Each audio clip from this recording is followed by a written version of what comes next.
Me friends and ఫ్యామిలీతో సరదాగా బయటకు వెళ్ళటానికి కారు లేదా అయితే వెంటనే ఈ నెంబర్కి కాల్ చేయండి.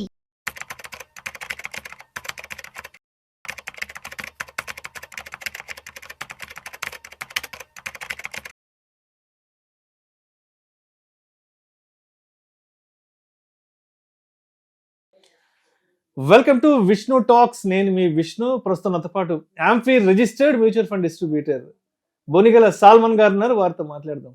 సాల్మన్ గారు నమస్తే సార్. నమస్తే అండి విష్ణు గారు. Welcome to Vishnu talks. Thank you అండి. సో సాల్మన్ గారు, ఈ మధ్యకాలంలో యంగ్స్టర్స్ అనేవాళ్ళు నెలకి 1.5 నుంచి 2 లక్షల వరకు సంపాదిస్తున్నారు. సో ఉద్యోగంలో చేరిన 1 సంవత్సరం 2 సంవత్సరాలు పూర్తవగానే మంచి హైదరాబాద్ సిటీలోనో లేదంటే బెంగళూరు సిటీలోనో లేదంటే చెన్నై సిటీలోనో ఒక మంచి ఇల్లు కొనుక్కొని స్థిరపడాలని ప్రతి ఒక్కరూ ఆలోచిస్తున్నారు. అంటే ఎవరైతే హై శాలరీస్ చేతికి వస్తున్నాయో వాళ్ళు పెద్ద మొత్తం ఇల్లు కొనుక్కోనుకుంటున్నారు. కాబట్టి యంగ్స్టర్స్ అనేవాళ్ళు అప్పుడప్పుడే కెరీర్ స్టార్ట్ చేశారు, అప్పుడప్పుడే హై శాలరీస్ తీసుకుంటున్నారు. కాబట్టి అటువంటి వాళ్ళు ఇల్లు కొనుక్కోవడం అనేది, అంటే ఈఎంఐలు పెట్టి ఇల్లు కొనుక్కోవడం అనేది ఆస్తిని సమకూర్చుకోవడమా లేదంటే అప్పులు పోగేసుకోవడమా, ఏంటి, దీన్ని ఎలా కన్సిడర్ చేయాలి అంటారు? Vishnu garu, thank you for inviting me. Vishnu టాక్స్కి ఇన్వైట్ చేసినందుకు కృతజ్ఞతలు. చూడండి విష్ణు గారు, మనము యంగ్స్టర్స్ కొత్తగా జాబ్ వస్తుంది కాబట్టి జనరల్గా ఏంటి, మన స్కూల్స్లో ఫినాన్షియల్ ఎడ్యుకేషన్ ఉండదు. వాళ్ళ సబ్జెక్టు చెప్తారు, ఫినాన్షియల్ ఎడ్యుకేషన్ ఉండదు. కాబట్టి ఏదన్నా చిన్న చిన్న మిస్టేక్స్ చేసే అవకాశం ఉంటుంది. మనం ఏమంటున్నామంటే వాళ్ళకి ఫినాన్షియల్ లిటరసీ ఇవ్వటం కోసం మనం ప్రయత్నిస్తున్నాం విష్ణు గారు.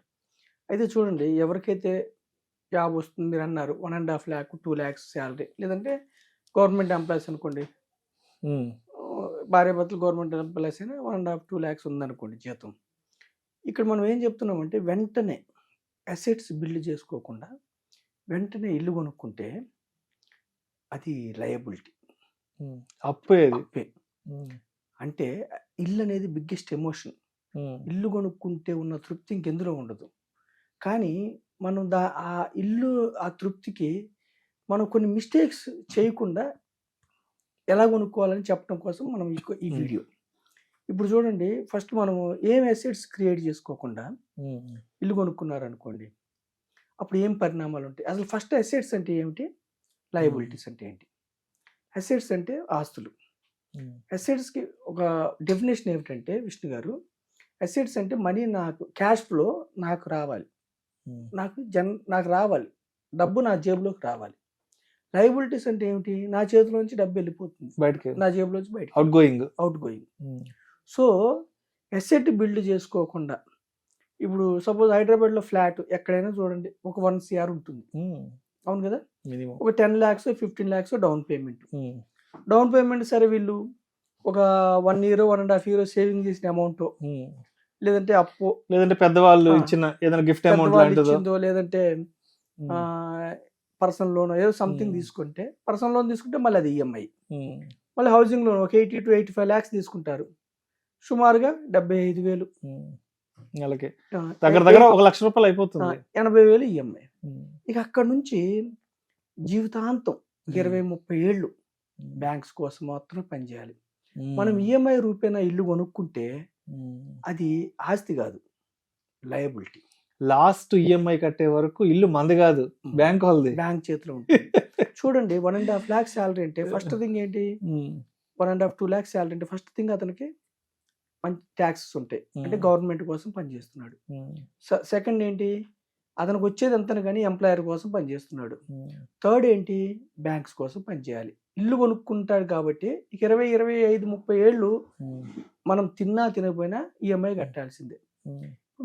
మన యూత్ కానీ మిడిల్ క్లాస్ వాళ్ళు కానీ చేసే మిస్టేక్ ఏమిటంటే విష్ణు గారు, 25-30 ఏళ్ళు ఇల్లు లేదనో, లేదంటే హైదరాబాద్లో ఇల్లు లేదనో ఎమోషనల్గా వెంటనే కమిట్ అయితే, ఇల్లు కొనుక్కోవడానికి వెంటనే సిద్ధపడితే 20-30 ఏళ్ళు ఈఎంఐ కట్టాల్సి ఉంటుంది.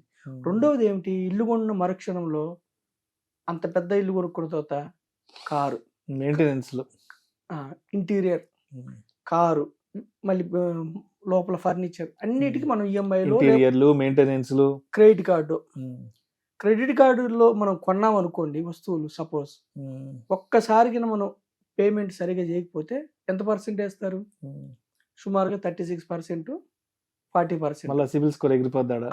36% అంటే చూడండి విష్ణు గారు, మనకి మనం ఎంత చెప్పినా మార్కెట్లో ఏం చెప్తాము, 10%, 12% వస్తుందని చెప్తాం. సెన్సెక్స్ ఉదాహరణ చూపించి 36% వడ్డీ మన దగ్గర వస్తుందంటే బ్యాంక్కి పెద్ద స్టాక్ మార్కెట్ ఎవరు? Credit card defaulter. సో ఒక్కసారి మనము అసెట్ బిల్డ్ చేసుకోకుండా ఇల్లు కొనుక్కుంటే జీవితకాలం బ్యాంక్స్ కోసం పనిచేయాలి, అప్పులు ఊపులో కూరుకుపోతాం. దీనికి సొల్యూషన్ ఏమిటి? మన సొల్యూషన్ ఏం చెప్తున్నామంటే, యూత్కి కానీ ఎవరైతే 1,50,000, 2,00,000 జీతం వస్తుందో ఫస్ట్ అసెట్ బిల్డ్ చేయండి. అసెట్ బిల్డ్ చేయండి అంటే మీ చేతిలో వచ్చిన డబ్బు మీకోసం పనిచేయాలి. మీరు ఎంప్లాయీగా మీరు డబ్బు సంపాదించారు, ఒక్కసారి మీ చేతికి వచ్చిన డబ్బు మీకు ఎంప్లాయీ కావాలి. మీరు నిద్రపోతున్నా కానీ ఆ డబ్బు మీకోసం 24 hours పనిచేయాలి. ఎలా చేయాలి? ఇన్వెస్ట్ చేయండి. ఎక్కడ ఇన్వెస్ట్ చేయమంటున్నాం? ఎక్కడైతే డబ్బు మీ చేతిలోకి తెచ్చి పెడుతుందో ఇన్వెస్ట్ చేయటం వల్ల మనీ మీ చేతిలో జేబులోకి రావాలి, అక్కడ ఇన్వెస్ట్మెంట్ మార్గాలు ఏమున్నాయి? సేవింగ్స్ మార్గాలు బ్యాంకులు, ఎఫ్డీలు, పోస్ట్ ఆఫీసులు, ఇవన్నీ సేవింగ్స్, ఎండోమెంట్ పాలసీస్. అక్కడ మీకు ఇన్ఫ్లేషన్ కంటే తక్కువ వస్తుంది కాబట్టి మీకు అక్కడ ఇన్ఫ్లేషన్ కంటే తక్కువ వచ్చినప్పుడు అది ఇన్వెస్ట్మెంట్ కాదు. ఇన్వెస్ట్మెంట్ ఏమిటి? Real estate, equities, equity mutual funds, ఇవి. అయితే మనం ఏమంటున్నామంటే ఒక 10 years మీరు ఎమోషన్ కంట్రోల్ చేసుకోండి. 10 years నెలకి 50,000 లెక్కేసుకుంటే కూడా 10 years పాటు మీరు ఇన్వెస్ట్ చేసుకుంటే ఈక్విటీ, డైవర్సిఫైడ్ ఈక్విటీ మ్యూచువల్ ఫండ్లో ఇన్వెస్ట్ చేసుకుంటే మీరు సుమారుగా 60 లక్షలు కడతారు. అది 12%. అజ్యూమ్ 12% గ్యారంటీడ్ కాదు, అజ్యూమ్ 12% వస్తుందని మీరు భావిస్తే సపోజ్ 1,20,00,000 అవుతుంది. 1,20,00,000 అయిన తర్వాత మీరు అప్పుడు ఇల్లు కొనుక్కుంటే, ఇప్పుడున్న 1 crore అప్పుడు ఇల్లు 180 కావచ్చు, 170 కావచ్చు, 2 కావచ్చు, 2 CR కావచ్చు. అప్పుడు మీరు ఈ 1,20,00,000లోంచి డౌన్ పేమెంట్ కొంత తీసి ఈ ₹1,00,00,000 నుంచి నెలకి 70,000-80,000 SWP పెట్టుకుంటే మీకు ఈఎంఐ 60-70% మీ అసెట్ నుంచి వెళ్ళిపోతుంది. ఒక 30-40% మీ చేతిలోంచి పడుతుంది. ఈఎంఐ మీ జీతంలోంచి పడకుండా అసెట్ బిల్డ్ చేసుకుంటే మీరు 50,000తోనే నెలకి 50,000 10 years పాటు కడితే 1,20,00,000 మీకు జమ అయితే అసెట్, డౌన్ పేమెంట్ కట్టొచ్చు, ఇందులో నుంచి ఎస్డబ్ల్యూ పెట్టుకుని ఈఎంఐ కట్టొచ్చు. కొంచెం ఏమైనా ఎక్స్ట్రా పడితే మీ శాలరీలోంచి కట్టుకోవచ్చు. అయితే ఇక్కడ ఏమిటంటే సపోజు ఇప్పుడు 1,20,000 జమ అవుతుంది 50,000తో, లేదు 10 ఏళ్ళకి ₹1,00,00,000 ఫ్లాట్ 1,70,000 1,80,000 అవుతుంది అనుకోండి. అప్పుడు మీరు 50,000 కాకుండా కొత్తగా జాబ్ వచ్చిన వెంటనే కాబట్టి మీరు ఎక్కువ ఇన్వెస్ట్ చేసుకోండి, 80,000 ఇన్వెస్ట్ చేసుకోండి. అప్పుడు 10 yearsలోనే మీకు 1,80,000 అవుతుంది. 1,80,000 అయితే మనం 1,80,000తో ఏమో మొత్తం నెట్ క్యాష్ పెట్టి కొనమని చెప్పట్ల సొల్యూషను. డౌన్ పేమెంట్ కట్టండి, లోన్ తీసుకోండి. ఎందుకు? ఈక్విటీ మ్యూచువల్ ఫండ్స్లో మీకు 12% వచ్చే అవకాశాలు ఇక్కడ ఉన్నాయి, లోన్ మీకు 8%తోనే వస్తుంది. అంటే మనం ఏం చెప్తున్నామంటే ఒక 10 years మీరు వెయిట్ చేసి, 10 సంవత్సరాలు వెయిట్ చేసి అసెట్ బిల్డ్ చేసుకున్న తర్వాత మీరు ఇల్లు కొనుక్కుంటే ఈ అసెట్ మీకు ఈఎంఐ తీర్చేస్తుంది. ఏదైనా కొంచెం పడితే మీ చేతిలోకి పడుతుంది. అప్పుడు ఏమవుతుంది? మీకు శాలరీ మిగులుతుంది కాబట్టి అసెట్ని ఇంకా ఎక్కువ బిల్డ్ చేసుకోవచ్చు. మీకు శాలరీ అంతా అలాగే ఉంటుంది కదా, ఈఎంఐ ఎక్కడి నుంచి వెళ్తుంది, ఏదో కొంచెం పడుతుంది కదా, ఇంకా ఇన్వెస్ట్ చేసుకోవచ్చు. సో మీ అసెట్ ఇంకా పెరుగుతూనే ఉంటుంది. అసెట్ బిల్డ్ చేయడం కూడా ఎలా ఉండాలంటే విష్ణు గారు, మనం జాబ్ చేస్తున్నాం అనుకోండి 8 hours, ట్రాన్స్పోర్ట్ 1 hour 10 hours పోతే కూడా మీరు మీ ప్రజెన్స్ లేకపోయినా మీకు అసెట్ పెరుగుతూ ఉండాలి. మీ ప్రజెన్స్ ఉండకపోయినా వైజ్గా ఇన్వెస్ట్ చేస్తే ఏమవుతుంది? ఈక్విటీ మ్యూచువల్ ఫండ్లో మీరు 30-50 కంపెనీస్లో ఓనర్స్ అవుతారు. సో మీ ప్రజెన్స్ ఉండదు. మీ ప్రజెన్స్ లేకపోయినా మీకోసం 50 కంపెనీలు పనిచేస్తాయి. మనం ఎందుకు 12% ఎగ్జాంపుల్ ఇస్తున్నామంటే సెన్సెక్స్లో 15% వచ్చింది.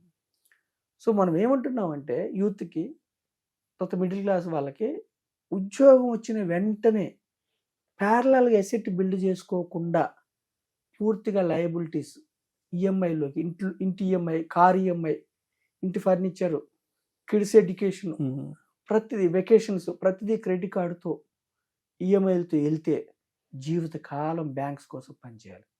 సొల్యూషన్ ఏంటి? ఫస్ట్ అసెట్ బిల్డ్ చేసుకోండి, ఇన్వెస్ట్మెంట్ హ్యాబిట్ చేసుకోండి, సేవింగ్స్ వద్దు. బ్యాంకుల్లో ఎఫ్డీల్లో కానీ recurring deposit, post office, endowment policies వద్దు.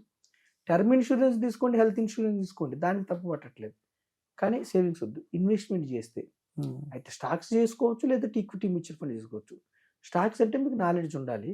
మీరు అసలే ఉద్యోగంలో బిజీగా ఉంటారు కాబట్టి మీరు ఎనాలిసిస్ చేసే అవకాశం ఉండదు. కాబట్టి ఈక్విటీ మ్యూచువల్ ఫండ్లో చేసుకుంటే ఒక 10 yearsకి మీరు ఒక డీసెంట్ వెల్త్ క్రియేట్ చేసుకుంటారు. ఎస్డబ్ల్యూపీ తీసుకుంటుంటే కూడా ఆ వెల్త్ మళ్ళీ మీకు అది పార్టిసిపేట్ అవుతుంది. దీనికి మెచ్యూరిటీ ఉండదు. కంపెనీస్లో ఓనర్షిప్కి మెచ్యూరిటీ ఉండదు. పర్పెచువల్ జనరేషన్స్ మీరు ఓనర్ అవుతారు. ఎస్బీఐ బ్యాంకులో షేర్ కొన్నారు అనుకోండి, ఎస్బీఐ బ్యాంక్ ఉన్నంతకాలం మీరు ఓనరే. సో మనం ఏం చెప్తున్నామంటే యూత్కి వెంటనే అసెట్ బిల్డ్ చేసుకోకుండా, అప్పులు ఊబులో ఇరుక్కుపోకుండా ఒక అసెట్ బిల్డ్ చేసుకోండి. వైజ్గా ఇన్వెస్ట్ చేసిన తర్వాత మీరు ఇల్లు కొనుక్కుంటే ఆ అసెట్ నుంచి మీకు ఈఎంఐ వెళ్ళిపోతుంది. ఏదైనా ఎక్స్ట్రా పడితే మీ శాలరీ నుంచి కొంచెం పే చేసుకోవచ్చు. మళ్ళీ అసెట్లోకి మీ మనీ పంపడం వల్ల డబ్బుని సమకూరుస్తూ జీవితకాలం మీరు హ్యాపీగా ఉంటారు. అందుకని నేను విష్ణు టాక్స్ ద్వారా ప్రజలకు ఎడ్యుకేట్ చేసేది ఏమిటంటే, విష్ణు గారు ఫస్ట్ అసెట్ బిల్డ్ చేయండి. తర్వాత మీకు కావాల్సింది ఈ అసెట్ బిల్డ్ నుంచి వెకేషన్స్కి వెళ్తారా, ఇల్లు కొనుక్కుంటారా, కారు కొనుక్కుంటారా, మీ ఇష్టం. లైఫ్ లాంగ్ హ్యాపీగా ఉంటారు. ఒక 10 years ఇన్వెస్ట్ చేయండి. Thank you sir, thank you so much Salman గారు. ఉద్యోగం వచ్చిన వెంటనే ఈఎంఐ తీసుకొని ఇల్లు కొనడం అనేది ఆస్తిని కూడబెట్టడం అవుతుందా, లేదంటే అప్పులు పోగేసుకోవడం అవుతుందా అనే దాని గురించి చాలా చక్కగా, డీటెయిల్డ్గా, చాలా సరళంగా ఆడియన్స్కి తెలియజేశారు. Thank you so much sir. Thank you అండి విష్ణు గారు.